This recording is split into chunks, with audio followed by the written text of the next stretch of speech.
Solutionology is about being unyielding with perseverance to get to the solution. To not give up and to constantly drive for better. So even when we deliver 100%, I want to deliver 110 next time. And for me, the constraints of that project are the most important because that's what drives us to a solution. It's all about painting a picture and getting all the details in. How do we develop a tool that helps share our journey, educate others, and bring more light to the realities of additive manufacturing? The Solutionology podcast.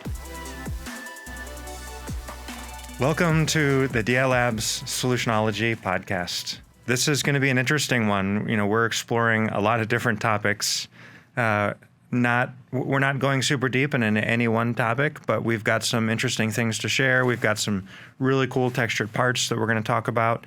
And then we're going to go sort of broad spectrum and talking about some of the initiatives that we've got underway at DI Labs today and in the near future, really ambiguously, of course.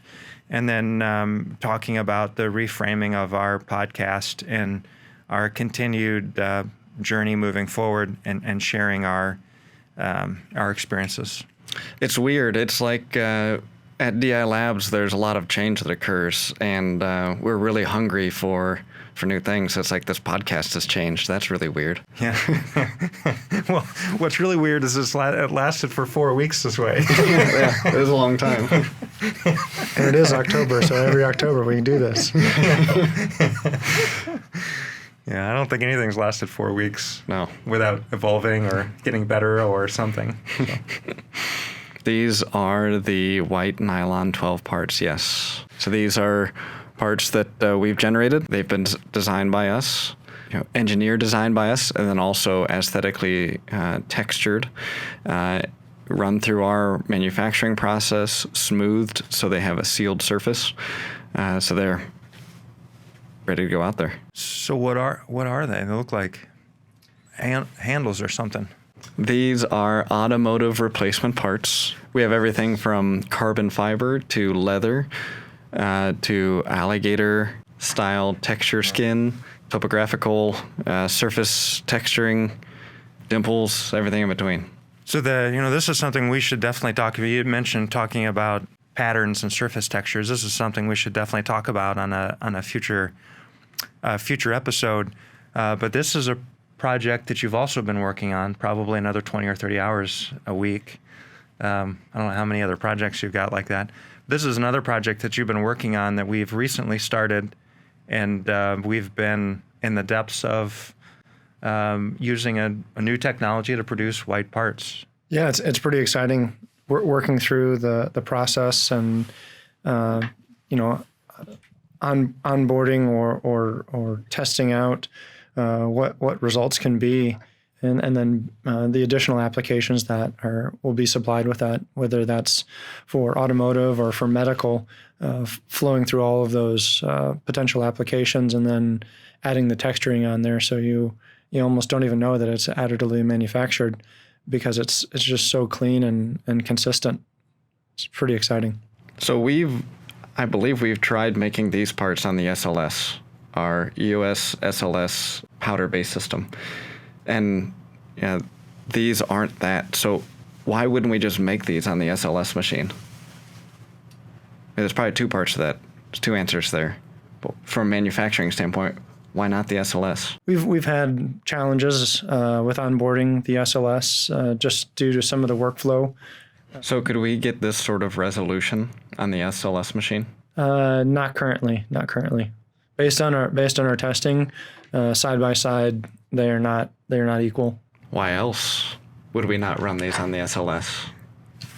This feels like a trick, like a test quiz. Huh. Well, I think it's we don't take the time to onboard a technology that's just replacing something we already have. There has to be some attribute to it that gives us the capability to serve a client need that we hear today. And that's the whole reason of bringing on these new technologies. Yeah, I mean, for medical device components, white is a preferred material, and in a lot of cases it's required. A white that can be sterilized, it's obvious to see whether or not that it's been contaminated. is really critical. For medical device applications, white's really important, and there's obviously consumer applications where white is important, or colors, solid colors are important, and white is a great base to produce solid colors. And the surface texture that's on these parts is just incredible. So whatever technology we're using to make these, it's really cool. Did I answer your question right? Yes. Okay. Yeah. Okay. Yeah. Medical applications, medical device, where we have to meet the regulations for those parts that are going into the doctor's hands. That is really important for us with these white parts, and that and the resolution is really interesting for us to take on this new technology. Well, it'll be interesting to see how this plays out for sure. So you've got your hands, wow, I think everybody's got their hands full, but you've got your hands full right now, it seems like. Yeah, it's a lot of fun to be able to be a part of all of these onboarding once we've agreed to bring them in and learn them all and become proficient in it, in some cases in weeks, which is kind of crazy to think about. But at the same time, it's just a part of what we do at DI. It's kind of ingrained of us to always just continue to push the boundaries, and it's almost normal. And some weeks it just feels like it's another thing that's just rolling through, and it's not even crazy. Well, I'm sure, there's just three of us here, and there's no way that just three of us are bringing this magic to life. So, rolling through the weeks and not having it be completely unbelievable as a result of the rest of our team, which we have just a great team of really engaged and dedicated individuals that help. They follow us down these paths of what may be viewed as madness as we're bringing on technologies and doing it rapidly. We've got a great team backing us up, and without them, we're certainly couldn't do what we have here. No, we'd be toast. In fact, not only are they they follow us as we start to go down those paths, and then they take the lead and then carry that journey off onto its fork in the road, so to speak. So you're absolutely right. There's no way that any of this could be on the table if it weren't for the rest of the team. They all have to wear these Accelerate shirts, and it's some days it can be intense to continuously accelerate your innovation. I think we need more shirts, by the way. It's exciting. Some days you feel like you're being chased, and other days you feel like you can't run fast enough because the people are already ahead of you.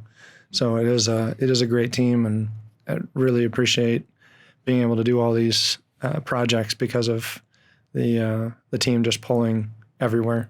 What another great reason to expand the podcast, to be broader than the Fortis campaign, because bringing our team members on and talking to them, getting their perspectives and feedback for some of the things that DI Labs is doing is going to be pretty important for us as we move forward too. I can already think of some episodes that would be fun and interesting to do. There's all kinds of ideas that have just come up in this episode alone.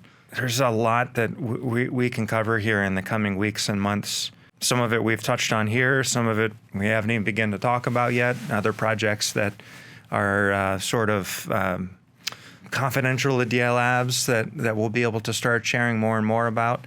And a lot of exciting things on the horizon. There's a lot of exciting things on the horizon within the industry, and there's a lot of exciting things that we're leading at DI Labs. And for me, it really makes me jacked up to get up every day and be a solutionologist and to be solving problems. And it's neat to think about the fact that we came up with the word solutionologist, and then we defined it so that we could help communicate to others what that means.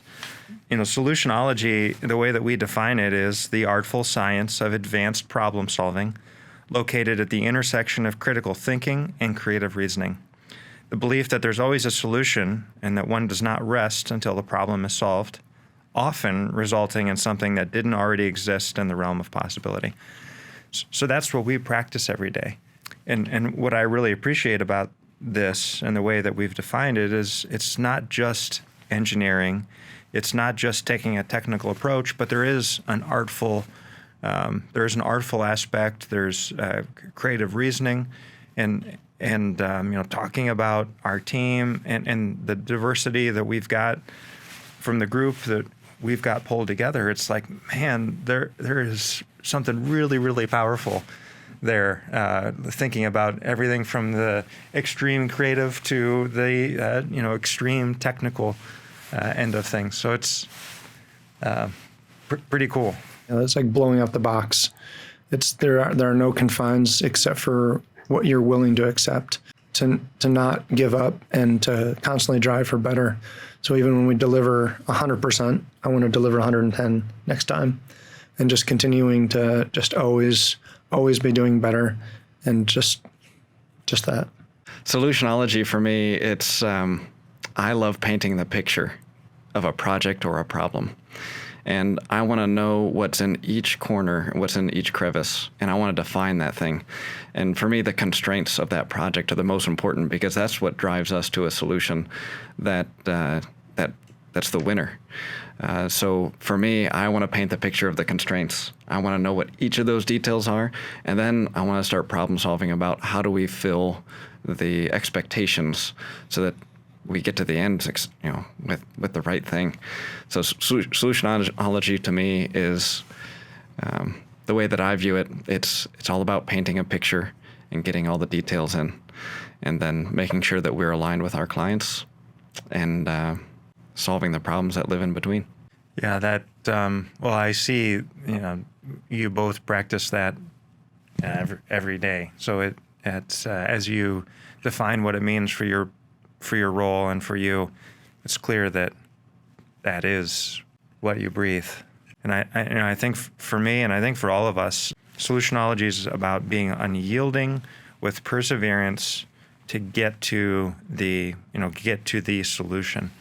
And that's something that we, all three of us, demonstrate, probably from our parents, that anything can be, you can solve any problem with enough effort and perseverance and thoughtfulness. And when you think about things that way, it almost becomes like a game. Like, how do I get to solve this problem? And we do that every day. It varies from business problems, how do we expand our business and do it sustainably, to technical problems, and how do we create this new product for our customer and make sure that it's injection moldable and also economical. So those, that unyielding perseverance is a key component that I know I've seen everybody that's at DI Labs demonstrate, which is really cool. And then, of course, that combination of the art and engineering and creative aspect of things. It's neat to be at the place we are today, to be able to support our clients with the sort of thinking and thought process that we've founded our company on. And we're really passionate about solving the problem in the right way, and not overworking it, but finding that perfect blend, whatever that, it sometimes doesn't feel that way, but the perfect blend of keeping it simple and solving the problem.